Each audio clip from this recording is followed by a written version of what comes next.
po muna kayo. Tawagin ko lang po si Mama. Sige. Salamat. Ma! May bisita ka. Sino daw? Nung dinukot si Lilia, may nakakita sa nangyari.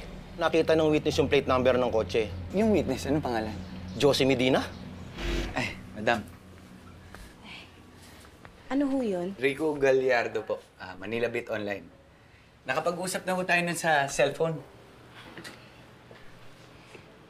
Sinabi ko na ho sa inyo, hindi ba na wala ho akong sasabihin?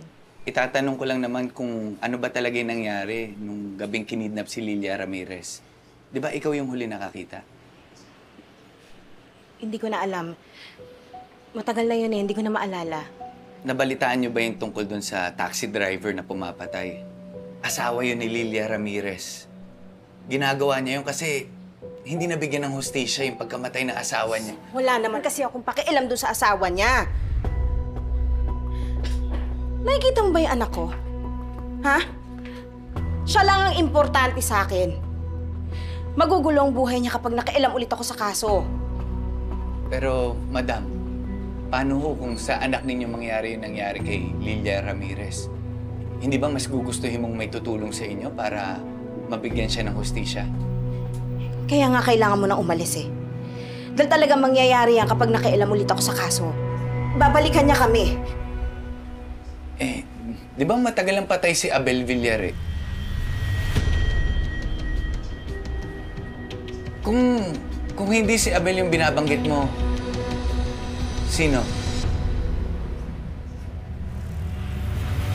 Ayoko na magsalita. Umalis ka na.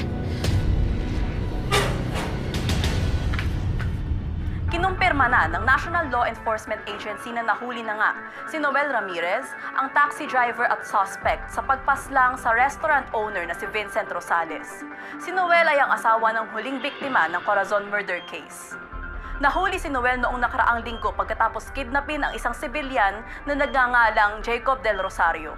Inaalam pa rin kung ano ang motibo ni Noel sa mga pagpaslang at kung ano ang ugnayan niya sa mga biktima. Alam ba nila kung sino ka talaga? Daniel Villarreal! Kung hindi mo pinagtakpan ng tatay, nahuli sana siya mo. Buhay pa sana ang asawa ko! Daniel!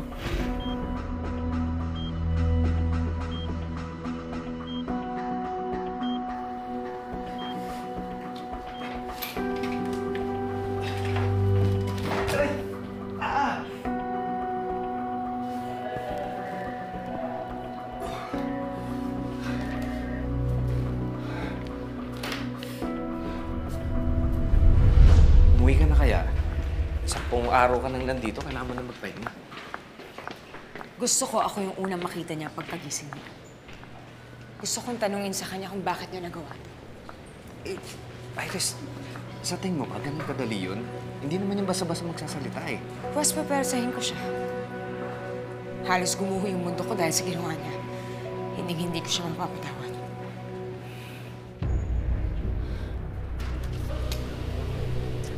Sing na ho siya, sir. Sir, ayos lang ho kayo? Samahan ko na kayo pabalik sa kwarto nyo. Dito ho tayo, tara.